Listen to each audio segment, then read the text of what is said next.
I just knew he was going to get there and not find anything. Well, lo and behold, Joe had done this many years and knew good locations, what to look for, and we did have some luck finding a nest. I climbed my own tree, pulled my own goshawk, lowered it down for inspection for Joe to make sure that was a female. He confirmed it was a female, and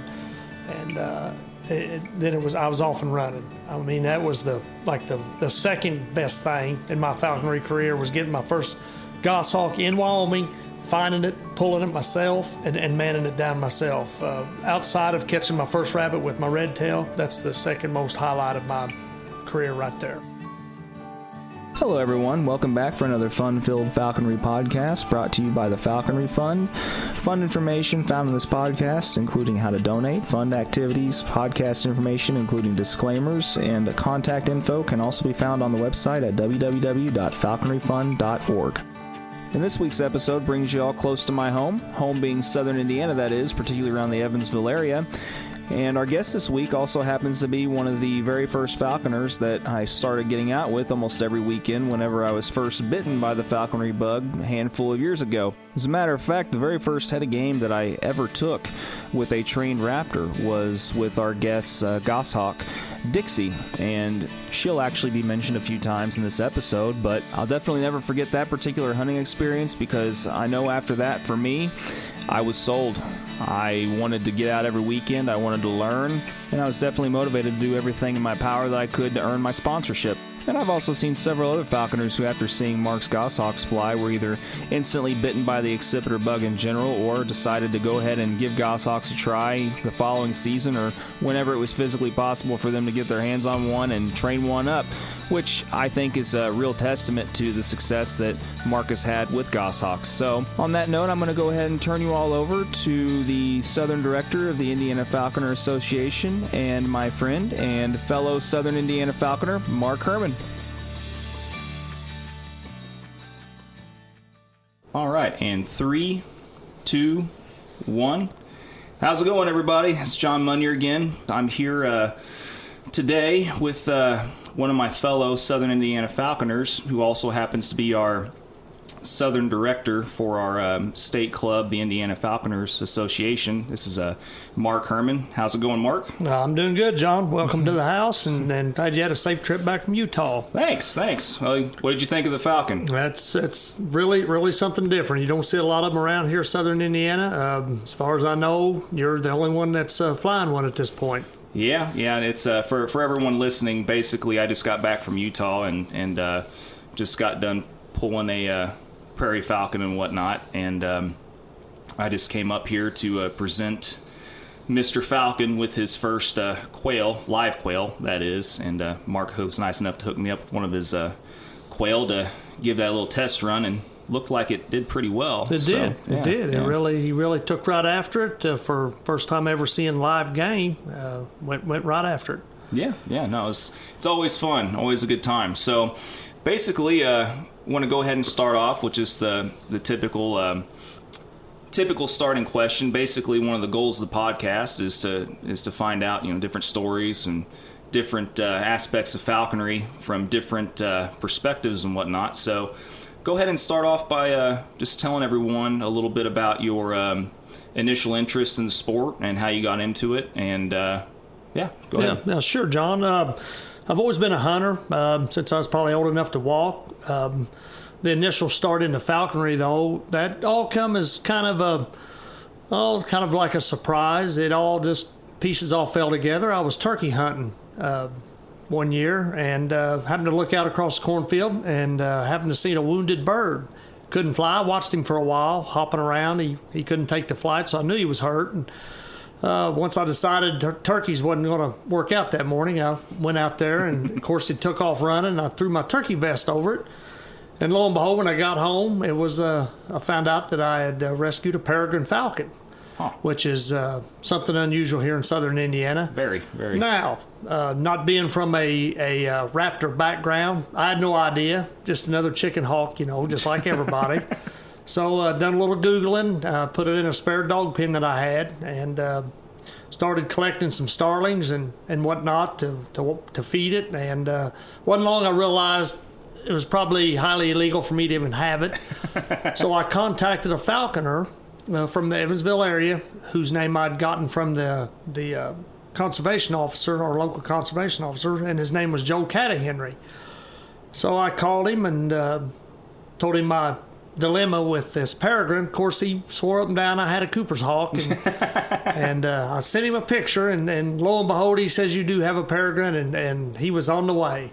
Old Joe, yeah, he came down and collected the peregrine and gave me a whole slew of numbers because I had reported it to the conservation officers and to the DNR that I'd had this, and I wanted to let them know what I'd done with it, where the bird went, just to stay lawful. And Joe gave me all of his credentials and took the bird back with him, and I was lucky enough to get his phone number, and he donated it to the Wesselman Rehab Center in Evansville, Indiana, where they used it for show. And it had a broken wing that they suspect it had flew into a wire or something because it was cut really all the way through the bone, so it would never fly again. Mm-hmm. And told Joe I'd like for him to keep in contact with me. So right. and as he did. So the bird did live. So there was I guess more or less a semi-happy ending. Yes, it lived for quite a while actually, and me and Joe had stayed in contact, and he invited me on a goshawk hunt that he had goshawks at that time, and of course I wasn't going to resist that. Being from a hunting background, it was like the most unbelievable thing I'd ever seen in my life. Mm-hmm. So to make a long story short, we became best of friends, built my muse. He signed me on as his apprentice, and pretty well the rest is history. How much of a time gap was there between the finding the peregrine and then the start of the apprenticeship? About how much of time went by during that time span? That was about a year for me. I actually went through it pretty quickly because me and Joe had developed a good friendship before I had even started the falconry program. So by the time I was interested in doing falconry, me and Joe was already pretty tight, and he accepted me as his sponsor and showed me how to build my muse. And once we got that all approved and stuff, then we was off to trap my first red tail. Cool. So how was your first red tail, male or female, and how basically was that first bird for you? Yeah, it was. Of course, I was green. We built my BC trap, and me and Joe, we went out trapping that first day, and it was kind of funny. I had no idea how this was all going to even go down. We had finally seen an immature setting on a pole, and as we drove by it, I told Joe that I didn't see a red tail, that might have been an immature, and he said, yes, it was. He said, well, we'll trap that one.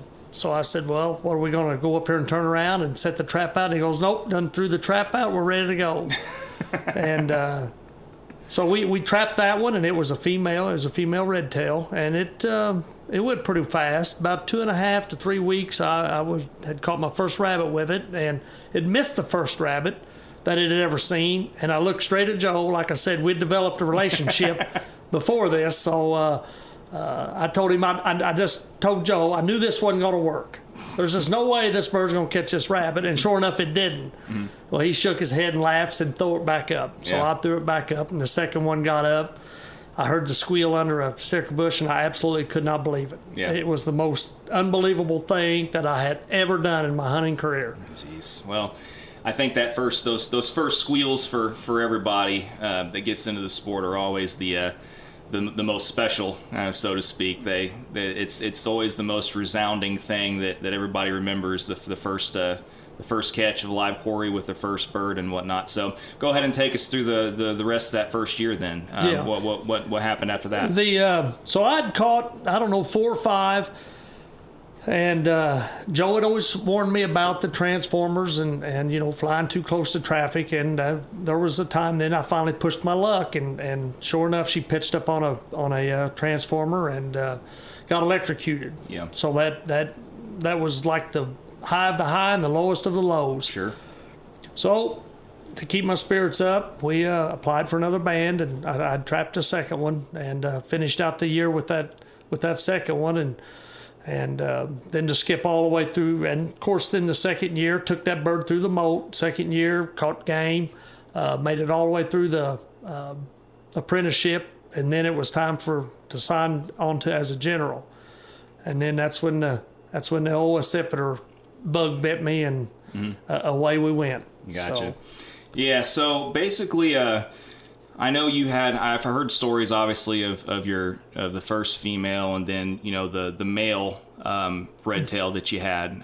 That was the second one, Sledge. Sledge, right? Yes. Yeah. Okay. So, what did you think about the difference between the female and the male? That's a good point. And since I've flown both of them, there is a difference that I noticed. And of course, there's difference between female and female, but the biggest difference that I noticed that was obvious between the flying of the female and the flying of the tercel was the female that I had. It was more of a bomb, crash through, grab the rabbit, and the tercel could do the same. But it was so much more flighty. It was more of a accipiter type flight, just shoot straight up 90 degrees up the tree, a lot faster. It was more aerial, and Gotcha. and I really thought that was something with that tercel. And if I was to go back to a red tail other than doing jackrabbits, I would probably trap another tercel myself. I just love the flight of the tercel. Well, I know you and I have had that conversation many a times, and I've not flown obviously I've only ever flown my very first red tail, but if I was to fly another red tail again, it would probably be another male for me as well. Just I've seen enough females, and it's impressive and whatnot, but I like the more aerial flights and whatnot also, and I think obviously if I was really wanting to hunt squirrels or something, I would look maybe for a thicker footed female or something like that also. But I mean, as far as cottontails and everything else, I think we're both in agreement I agree, that there's really nothing that a female and a male can't do any better than the other as far as just cottontails. And it's going to be, in my humble opinion, and I think yours as well, that a male is going to be so much more fun to watch, the pursuit and everything else because of all the reasons that you just cited. So yeah, exactly. And the of course, the end result is to catch game, catch your rabbit, cottontail, and since that's what we have around here is cottontails, and that's what we pursue. If both will do it, and one does it with a little more style and a little more pizzazz, it's fun. It's a little more fun. Then that's the way I would want to go. Sure. No, I agree. So now, if I remember right, also there was a short intermediate kind of interval where you tried a passage coop or something like that too, right? In between that. I did. As I was getting into my general, of course, my sponsor, Joe Catahenry, he's a big accipiter guy, and that's all he had was goshawks, which really impressed me. Well, since we don't have goshawks here, and, Wyoming and Minnesota and all's farther away, we've got Cooper's hawks in the backyard. Upon the advice not to do it from my sponsor, I thought it'd be a good idea for me to get a passage coop for my first accipiter. Right. Well, he and Joe helped me as best he could, and I did have luck with it. I did catch some little ditch birds and a few crows and a few things like that, but it was short-lived. It wasn't for me. Yeah. It's for a lot of people, but for someone that didn't have any accipiter experience, it was a tall order. A passage coop was a tall order for me. Yeah. But I did manage to keep it alive. I released it. I did catch game with it. So for me, that was a success. Yeah. But well, you didn't kill it. No. For a lot of people, I mean, just keeping one alive is a tall order. Right. But did I enjoy it? No, it was too much work for not knowing what I was doing. It was too stressful for me at that time. So I that was a mistake. I shouldn't have done it, but I did it. I'm glad I did it. It's a whole together different deal than doing the IS. I mean, really, was it a mistake though? Because it was still a learning experience. I mean, that is correct, and no harm come out of it. Right. But Joe told me if I can do this one, if I can do this passage coop this early in my falconry career, then count that as a success. Sure. And he said if you can catch birds and keep it alive, count yourself as a success with your passage coop. And I did do that. So it's a lot more than a lot of people. I mean, you remember the passage coop I tried, and I had to keep it so flipping low that I didn't want to do anything but sit on the glove half the time. And I remember one time we tried the one baggie and got done, and I just looked at you. I already knew what the answer was going to be, and just like, yeah. So what'd you think of that? He's like, well, I go home right now and cut those anklets off and turn that thing loose like right now.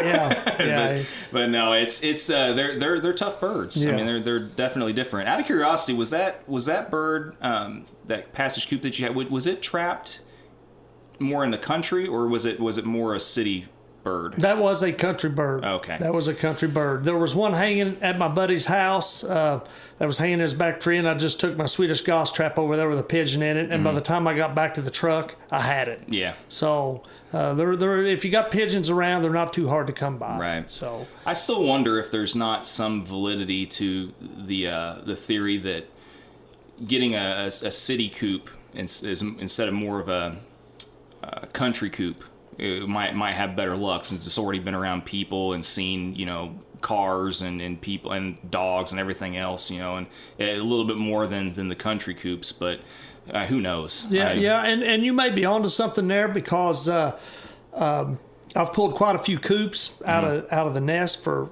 different falconers as ISs, and I can tell you, when we do an in-town coop or an in-town red shoulder compared to the country birds, there is an obvious difference in the way they act. Yeah, they really do. I just think it would make automatic sense that they would be a little bit easier to man. Yeah. Then, but anyway, so moving on from the coop, then after the coop is when you did your first goss. Then that is correct. Okay. We after I cut the coop loose, me and Joe had scheduled a trip to Wyoming with a few other falconers. I got my permit and my take permit for Wyoming, and off to Wyoming we went. Yeah. And I just knew he was going to get there and not find anything. Well, lo and behold, Joe had done this many years and knew good locations, what to look for, and we did have some luck finding a nest. I climbed my own tree, pulled my own goshawk, lowered it down for inspection for Joe to make sure that was a female. He confirmed it was a female, and then I was off and running. I mean, that was the second best thing in my falconry career, was getting my first goshawk in Wyoming, finding it, pulling it myself, and manning it down myself. Outside of catching my first rabbit with my red tail, that's the second most highlight of my career right there. Very cool. So that was Dixie, correct? That was Dixie. Okay. Yes. So for everyone listening, also, Dixie, Mark's had for what, 7 or 8 years now? She's going on 8 now. One of the better goshawks that you'll probably end up watching hunt. She is an absolute terror on anything from cottontails to ducks to jackrabbits, and a lot of fun to watch fly. So Dixie was more of a late pulled bird, correct? That is correct. Yeah. She was getting pretty old. Her feathers were just breaking the sheaths when I pulled her out of the nest. The whole don't pull if there's fear to be shown. Well, you can forget that. I mean, these dudes, they had the fear. And, of course, I wasn't expecting them to be that old, so naturally I didn't have any falconry gloves or anything. So I'd have them for a while, and they'd have me for a while. Yeah. And with 3 of them in the nest, I was getting my fair share. Yeah, I bet. So, but yeah, she was a little bit older.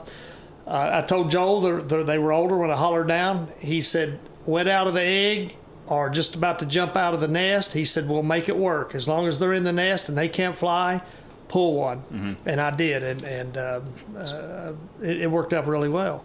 Having done one now that was a little bit older, that did have fear, and also hard imprinting one that had zero fear, still in the very early downy stages and whatnot. What's the difference? Okay. What's your thoughts on that? What I've seen, I've pulled a real young one out of the nest as an IS. I have purchased one from Dennis Samney, which I have now also, and I still also have Dixie. The difference that I've seen, it seems like they come together. The difference is early in the stage, from what my experience is. With the real little downies, there is zero fear. So any mistake it seemed like that I made in handling, manning, any mistake was amplified. Right. Whereas with Dixie, since she was a little older, had a little fear, it was more like she was a little more forgiving because that was my first accipiter, and of course I made mistakes. Right. So it was a little more forgiving with the older one. But like I said, then they come together after the manning process and hard pinned, and you're out to chase game. It seems at that point, then although Dixie's a really good bird, the one that I purchased and the young one that I had pulled out of the nest, it seems like they all done really well hunting. Right. The manning of the young ones also didn't seem to affect the hunting ability. It was the ability to get your bird back, some fears of trains, cars, dogs, that type of stuff. Right.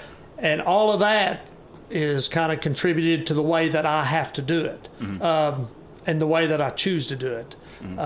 Definitely, you can do the layman procedure. You can do the recipe with Mike McDermott. And I just kind of had to do my own thing because naturally I work for a living, and I'm not going to have my goshawk in the house for 3 months. It's just the wife's not going to stand for it. And so as soon as they were able to make it out in the mews, I moved them out.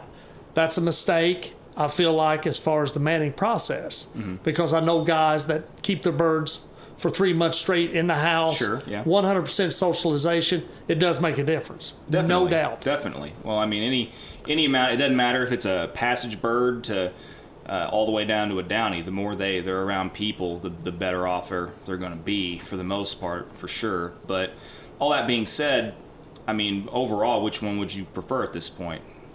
Now that I've had some accipiter experience, I think I would prefer a purchased bird, a young purchased bird that's 100% imprinted.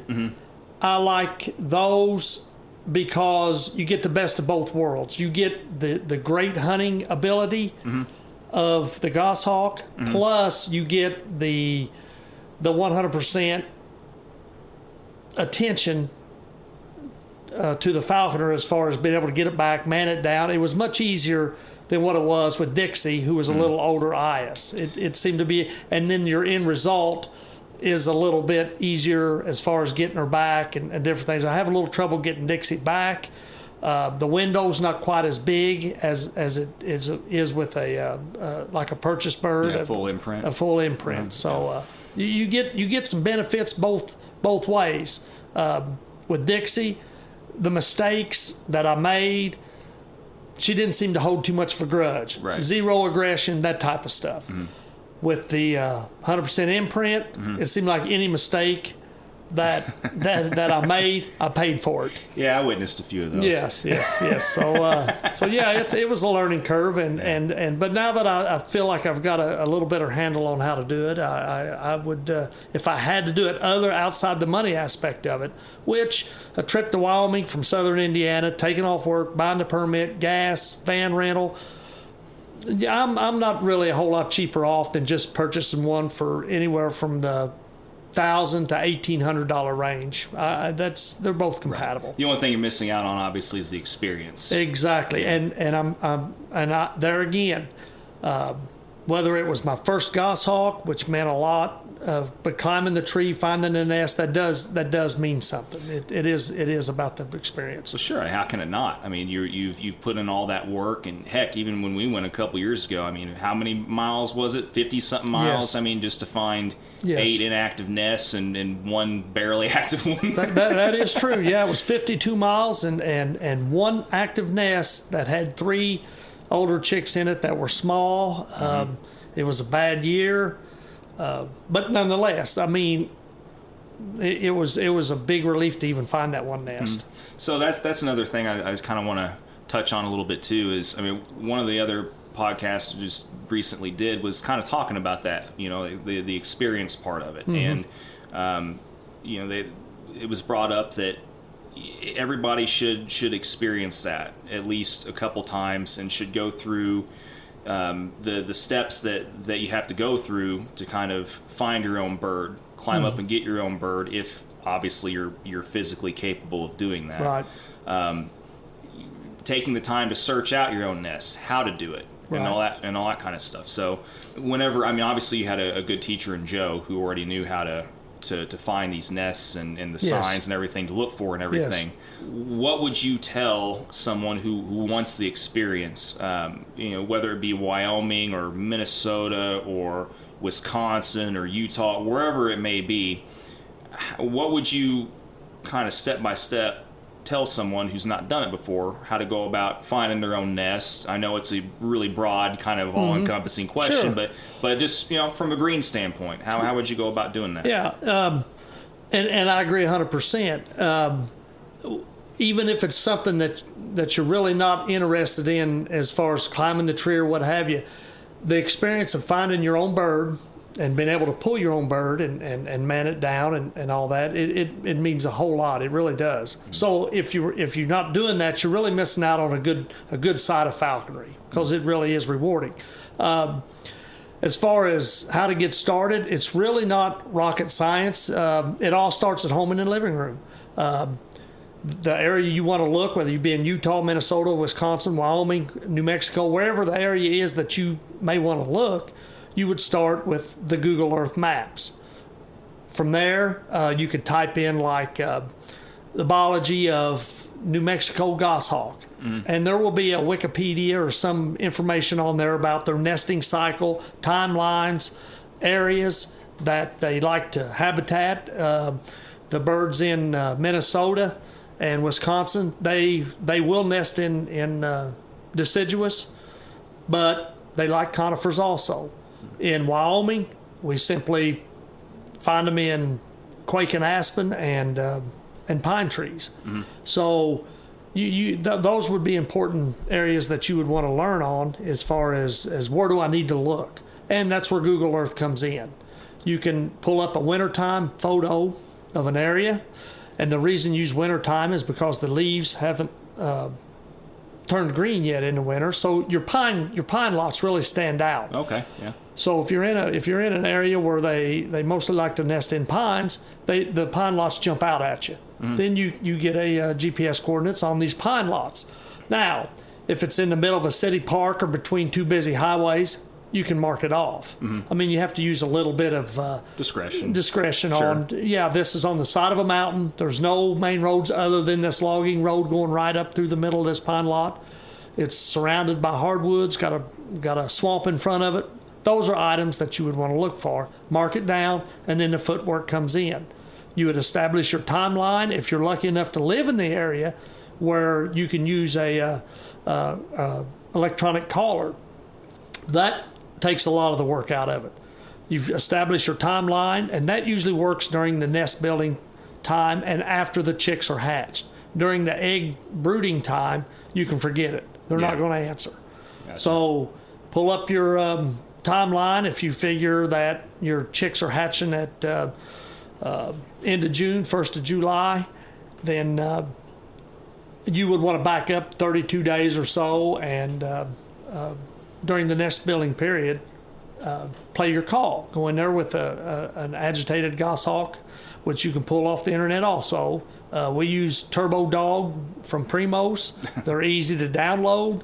The call is good and crisp and clear, and it works really well. That's what we use. And if you get into a pine lot where they're actively building a nest, and it's early in the morning or late in the evening, and you turn that call on, if they're in there, you'll know it.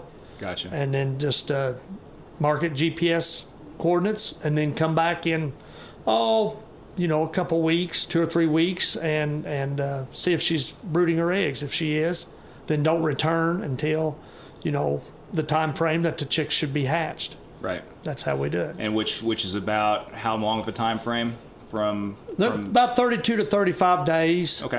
Is usually the gestation period on the eggs. So and that's the location of nests in general places is somewhat of a secret, to say the least. Right. But general information on goshawks in that state is pretty well public interest. So you can get on biological websites and it'll tell you usually about when goshawks will hatch in that particular state. They've done studies and stuff, and then you can just back up your dates to establish your calling time frame. So you've done all the work.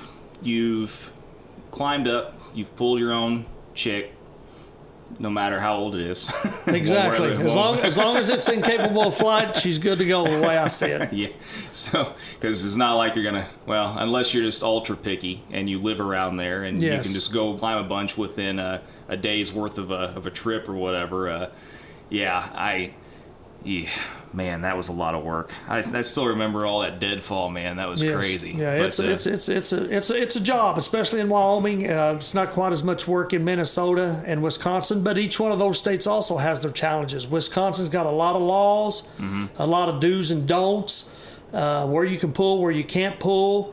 The logging is almost rampant in Wisconsin. Yeah. So just whenever you think you've got yourself located on a good nest, don't count yourself in just yet. Yeah, just like this year, right? Exactly. and we had lost a nest due to logging. So and Minnesota has its challenges. Although Minnesota take permits are free, the challenges of Minnesota is the vastness. Minnesota is so huge with their pine lots and their national forests. And you have to watch the Indian reservations. You have to make sure you're not in those, and so it has its own challenges also. Yeah, that's a lot of good points. Every state's different. It has its own issues for sure. Hey everyone, hope you've been enjoying listening to another episode of the Falconry Fund podcast. Just as a reminder, the Falconry Fund is an organization that's dedicated to preserving and protecting the art of falconry in North America and abroad, and any contribution that you make to the Falconry Fund will further preserve and continue the tradition and legacy of the sport for those individuals, both past, present, and future, that have dedicated themselves to its lifestyle and practice, as well as bringing future content. The other cool thing about the Falconry Fund is it's a nonprofit corporation under the IRS, so any contribution that you make is also deductible towards your taxes. So if you have any other questions regarding the deductibility of your contribution or the tax-exempt purpose of the Falconry Fund, please contact its president, Alan K. Ayers, CPA, at 410-310-2733. Thank you.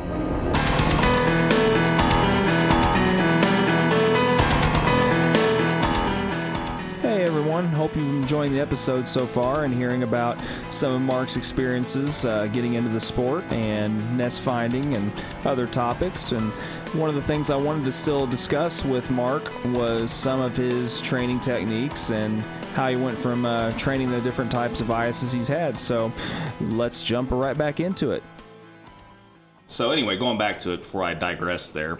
Go ahead and start with how you manned and trained Dixie, the older one, and then let's kind of just talk about a couple of the differences in that and how you raised the later kind of non-imprint versus the full imprint, and just kind of go over some differences in how you did that. That's kind of where I was at about they're different when you first get them, but then they seem to meet back in the middle during the hunting season. With Dixie, since she was older, first hurdle you have to get over is the fear factor. Naturally, she was scared to death. She had to bring her weight down in order for her to start feeding. Still the same deal, no hand feeding. When they're that old, because there was no tweezer feeding or anything. When I got her, she was already capable of ripping up her own food. Sure. So you have to try to figure out, how do I get her used to me, but yet not hand feed her, not starve to death. Exactly, and not feed her with my hands, and yet let her rip her own food up. How do you make that connection? Well, the easiest thing that I did was, once I got her to start feeding on her own, ripping up quail and doing her own feeding, then it was almost immediately onto the lure, because she was older. So I was already past the whole hurdle of tweezer feeding and not letting them do the hand feeding thing. And once I introduced the lure, as far as take her out of her containment, tied a quail onto the lure, and then let her start tearing it off the lure. From there, it was out into the garage, still incapable of flying, but but feathered out. And then it was off to putting the lure on the garage floor and just twitching along the floor. There again. How much time elapsed from getting back and starting with those initial steps all the way up to the garage? It went quick. Once I got her to where she was relaxed around me and where she could and was ripping her food up on her own. From there to the garage floor on the lure, I would say it probably didn't take me more than, I'd say 4 or 5 days. Yeah, it went fast. Wow. It really did. So I guess that's probably a good thing to comment on then is just how much faster sometimes accipiters can go than other species. And then when you get into the whole sharp shin aspect of accipiters, you can't hardly even keep up with that. I mean, it's like they're off and hunting in 3 weeks. So you pull them at 4 days, and 3 weeks to a month, they're just about ready to go. Yeah. So I mean, you really got to move on with those. Yeah, I remember, the one that I ended up losing. I mean, we had pulled that one from the nest, and he was pretty much almost fully. He still had some downy and stuff. But, Yes. But I had him for 3 days, and he was already, taking small baby quail and stuff. Yes. But I know how fast those can go for sure. It's interesting listening about the Goshawks though, because you're anybody that's started traditionally, especially apprentices, obviously start with the passage red tails and whatnot. It's such a slow process initially sometimes and everything. And it's just interesting to hear how much faster, like say a Goshawk can go as far as just, the step to step to step to step to step, because if you don't, I mean, what happens if you don't keep up with that? I mean, how much of a detriment is it to the learning process for the bird and everything else? Well, I was lucky enough to where I pretty well kept up. Joe always told me never go backwards, always go forward. Sometimes you had to take little half steps or baby steps, but move forward. That's what I always tried to accomplish. I would take, of course, I raise quail, so even when the bird is quite small, you can take a day-old quail, and it's nothing for them to kill a little day-old quail and eat it. Now, of course, you're going to have falconers that say, well, that's not needed. Some people do it differently, but that's how I did it, and it worked out really good for me. And then when I got up to the hard pinning, she had been killing already. She was already wedded to the lure really well. So by the time I got ready to go to the field, all I had to do was get her weight right, figure out her weight, and we was off and running. Right. So that was the kind of the benefit of having an older bird. When I got the young bird, you still end up at the same place. It's just you have to add a few more steps in the beginning. Right. As far as watch your hands, as far as feeding, and do the whole, like I said, I let them kill early on. I think it establishes that confidence that they need. And like Dixie, there is zero hesitation on jackrabbits, ducks, cottontails. I mean, and I still believe a lot of that is from her just confidence that if she wants it, she's going to get it. Right. And she is very, very confident. I lost out a little bit as far as the manning, as far as getting her down out of the trees and stuff. And that's simply because I didn't keep her in the house because I'm just not going to have the mess in the house. And she was a little older when I got her. Right. So I can see that's a situation that I probably should have worked a little harder on. Right. So with the fully imprinted bird then, basically, what did you do in the initial steps to minimize the hand food association and what exactly did you do? Kind of like the cover up method, or how did you go about doing that? I did a little bit of both. At first, I didn't want to pick the bird up no more than I have to get to remove her out of her little nest box. So I just simply used a piece of cardboard, put a divider in there, and then put the food on the other side of the divider once she was able to feed off of the little petri dish. So that eliminated my hand association with the food.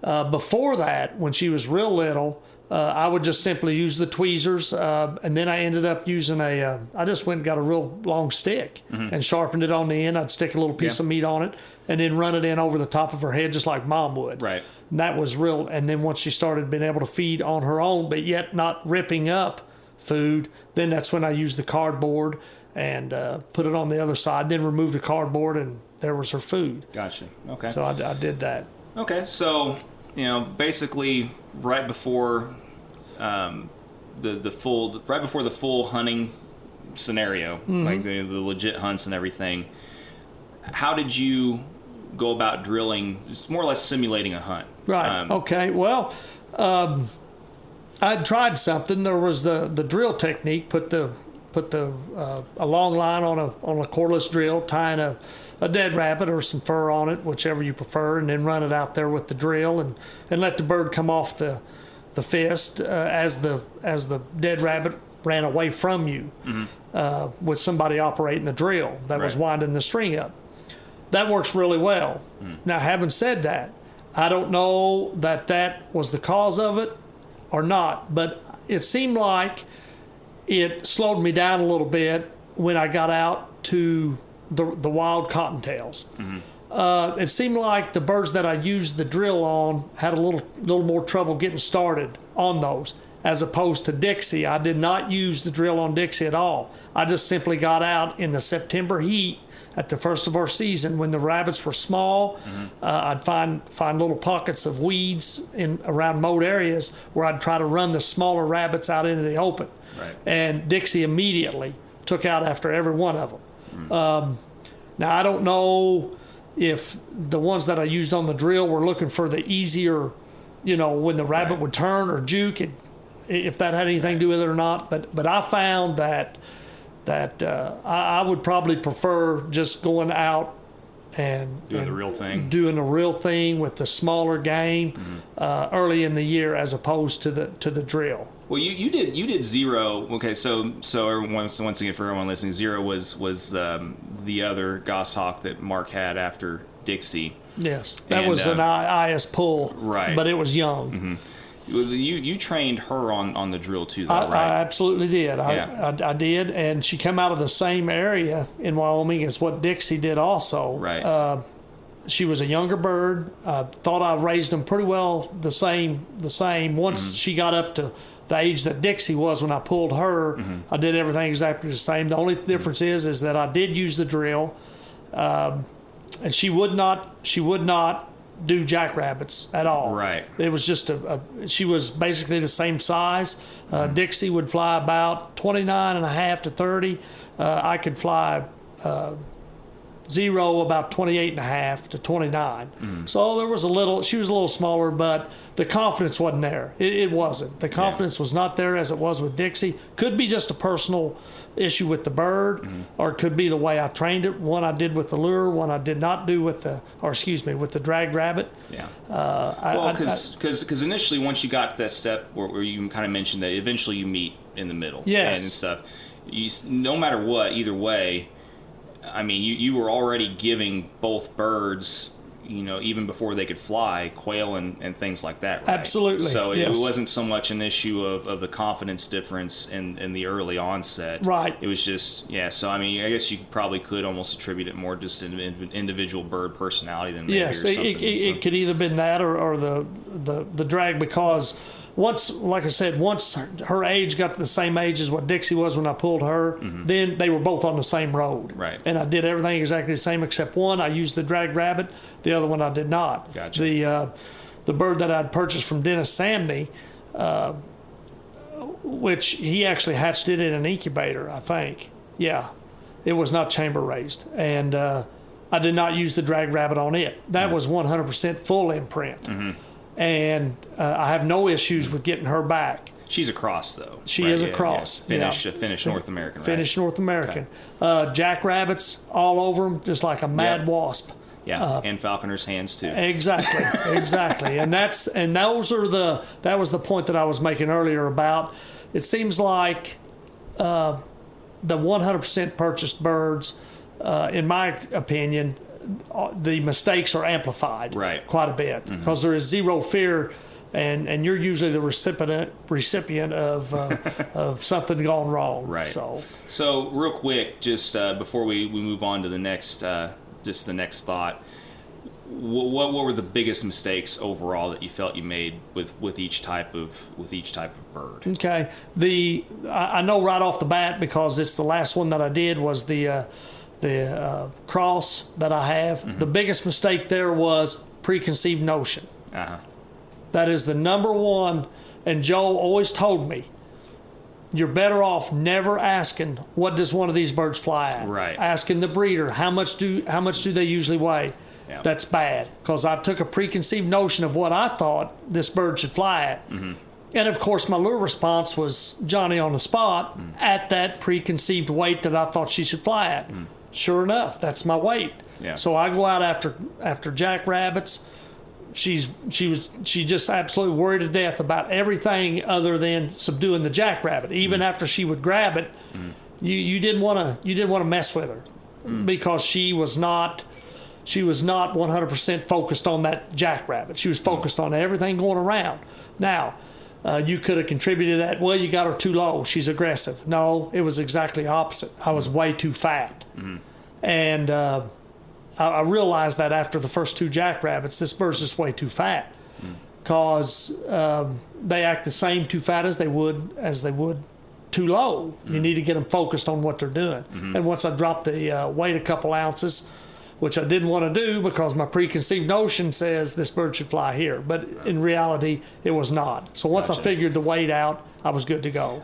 For some reason, I thought it was the opposite issue, though. I thought you initially thought maybe that she should have been lower, and then you had her too low, and you had to bump the weight back up. Did I have that confused? That was my first thought, that she was too low, and I need to bump that weight up to get that aggression out of her. That was wrong, and that's how I figured it out.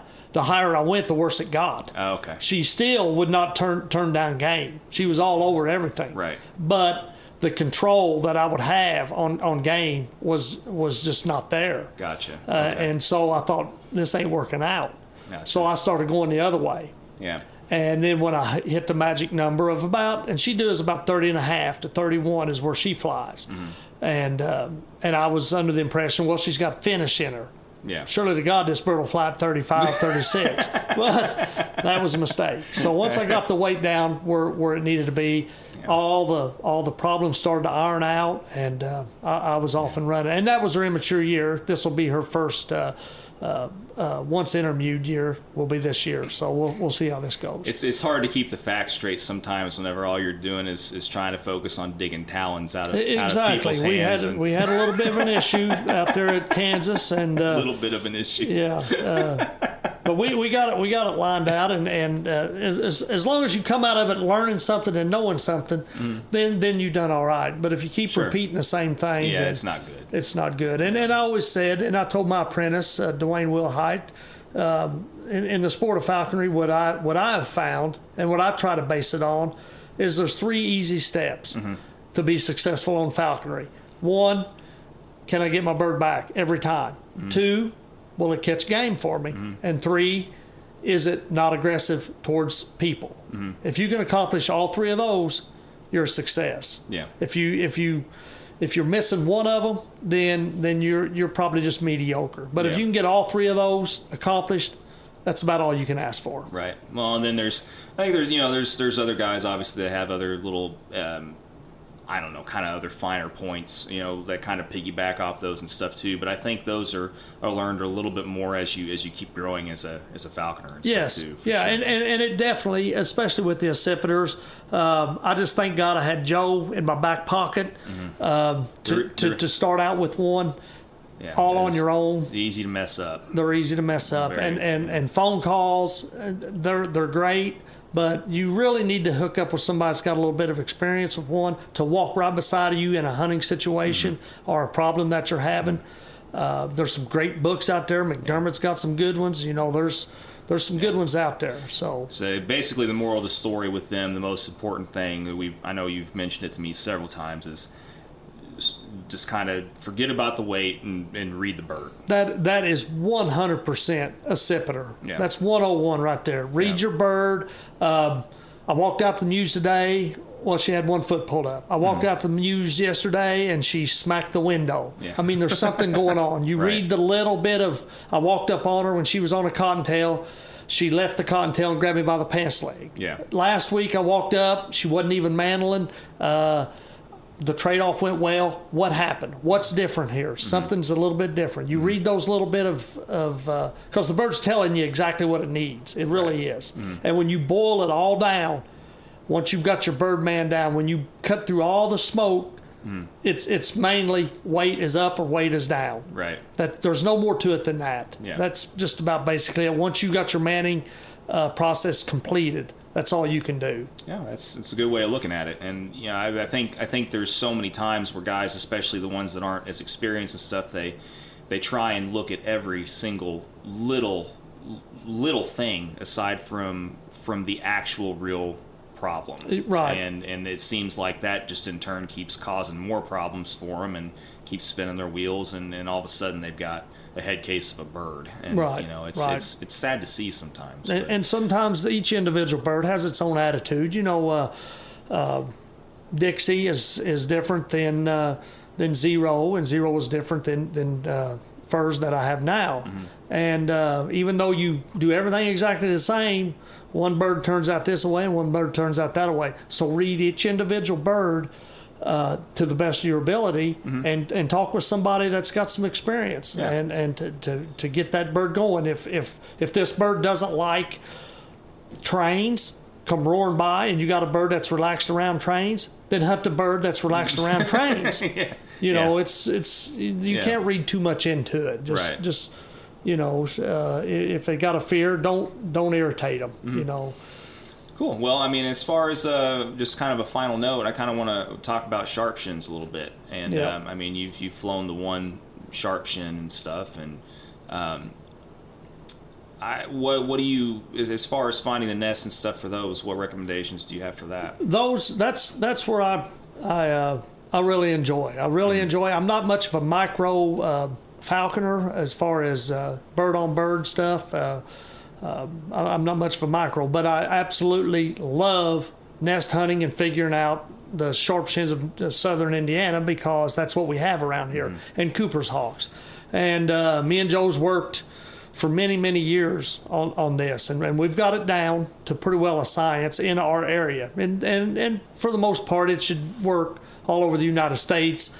A little bit different timelines and stuff, but basically it should work on how to find your sharpshin nest. We've wrote a couple articles. If you're familiar with American Falconry magazine, we've wrote step by step, and we have had a few falconers call us up and thank us for the article, that they're now using it in Tennessee, and there was one guy using it in New Mexico, and the procedure is working. It does work, and we've figured out a timeline, what works, what don't, what to look for, what not to. Gotcha. Okay. Well, so overall, you finally, as far as here though, you find them more in pines though, typically. Always, right? Yeah, always in pines. And we've established over the years, every time we would go out, he would compile notes and I would compile notes, and then we would compare our notes. And then over the course of about 9 years, we've come up with some pretty rock solid footnotes on sharpshins, and a few of them are in southern Indiana. They're in pine trees. It might be a white pine, might be a shortleaf pine, Georgia pine. They're going to be in a pine tree. Gotcha. That's rule number one. Rule number two: we have never found a sharpshin in a pine lot that was not surrounded by at least 3 sides of hardwoods. So when you find your pine lot, 3 sides of hardwoods, it could have a road across the front of it, but 3 sides is hardwoods. Every sharpshin nest we found has been that way. Now I want to interject. It is nature, and because I'm saying this doesn't mean that it can't happen. And I want to prove a little point here on the next one. The third point that I want to bring up is during the timeline here in southern Indiana, it starts April the 6th. If you get out in the woods April the 6th with your call, they're going to answer if they're in that particular pine lot. Now, we have never went back to a pine lot after initially calling it April the 6th or 3 weeks later. We've never went back and located a sharpshin hawk in a nest site that we have previously called that same year. So if you go in there on April the 6th and you don't get a hit, and then you go back in on the 15th, you're still not going to get a hit. Now, having said that, this year was the first year that has ever happened. We called a pine lot on April the 8th, did not get a response, wrote it off, no bird. Even though it's our theory, we still double check them every year. And we went back later in that year, and that's the first time we went back later that year, whether she was out hunting, maybe she showed up later, whatever. But it was active later in the year. Gotcha. That was one nest, one time. And we have found as many as 15 nests in 1 year. So that's something to consider. If you go in during your timeline and you don't find one in a particular pine lot, don't spend a lot of time in there. Because for the most part, except for the one exception, we've never went back. It's been a waste of time to go back and double check sites from the previous, not the previous year, but the previous time frame of the same year. Right, earlier, a couple weeks before. Right. Gotcha. Cool. Point number 4, we call it the 3 and out. We have never found an active sharp-shinned nest in a particular pine lot more than 3 years in a row. It's never happened. 3 years in a row, the nest is usually within 100 yards of the previous year's nest. Almost always. It's within 100 yards. 3 times in a row, we mark all of our sites, check 2018, 2019, 2020, 2017, and we check. So it's easy to look at your chart and see 3 checks, 2017, 2018, 2019. Yeah, probably not going to be there in 2020, it's probably not going to be there. Could be an exception. We will check. Yeah. But it's never happened yet. 3 and out is what we call that. That'll be the next Falconer rule that'll get proven exactly. wrong. It's nothing solid in nature. So real quick, just as an ending note, then. So you get your sharp shin chick, and are they basically like small gosses then? I mean, no. Basically. No. How do you go about what's the difference in as far as except everything that's sped up and everything? Then what would you tell everybody as far as the difference in raising one versus a goshawk? Absolutely. If I was to advise someone that wants to try an accipiter, absolutely, definitely start off with a sharp shin. If you can look at our article and try to find them in your area. Me or Joe may be able to help you out a little bit. Our name's out there. We can definitely give you some pointers in your area on what to look for and how to go about it. But I would advise starting out with a sharp shin. I did not. I started out with a passage coop. I would definitely not advise that for anybody. Cooper's hawk, I think, is the hardest of the 3. Of course, there's going to be falconers that disagree, but in my opinion, they're the hardest. The goshawk is the second one. The sharp shin. The hardest thing about the sharp shin is just trying to determine if you got a male or a female, because they're so tiny when you get them. A 4-day-old sharp shin is about as big around as a golf ball. Right. So to try and say you got a female, and you'll be able to do quail in your area, or if you end up with a male, you're going to have to adjust what you can hunt with them because you ended up with a male. That's the number one hardest thing with the sharp shin. They're very forgiving as far as mistakes. When you do make a mistake and say you've got one that's semi-aggressive, it's a sharp shin. Yeah. It's not a goshawk. It's not going to peel your face off. Exactly. So that's a little easier there. They do seem to be a little bit more of a short-term falconry bird. They're real susceptible to windows. They seem to be jumpy.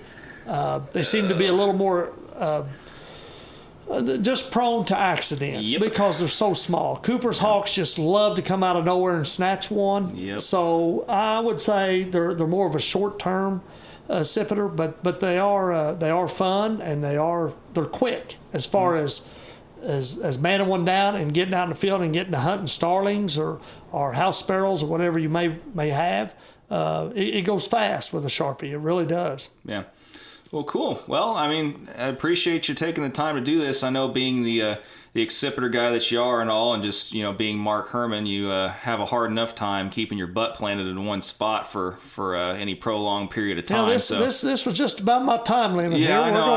I saw you start to fidget and everything there, and start doing the Mark Hermannisms with all the hand writhing and everything else, and I know that usually means it's time for me to go. So anyway, thank you so much for doing this, and it's always fun. And thanks for coming over, John, and I appreciate sharing what a little bit of advice I've got. I hope it benefits somebody. Yeah, well, if nothing else, it's always entertaining. Exactly. So we'll do this again sometime, but as always, thanks everybody for listening, and until next time, we will catch you all later. Thanks. Thank you.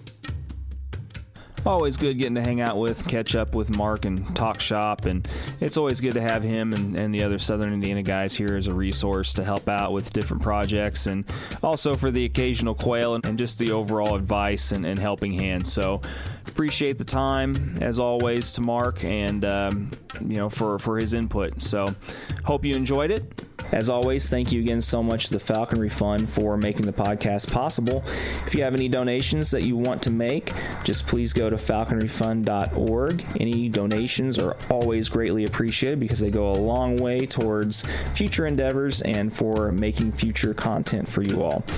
Please subscribe, if you haven't already, to our social media outlets, Facebook, Instagram, etc. And if you ever need to contact us or have any questions, comments, recommendations for guests, just reach us at www.falconryfund.org/contact. Or you can always reach us by email at falconryfund@gmail.com and just mention podcast in the subject line. Once again, I am John Munier. Thank you so much for tuning in again this week, and everyone be safe until next time. And until then, take care. Thank you so much.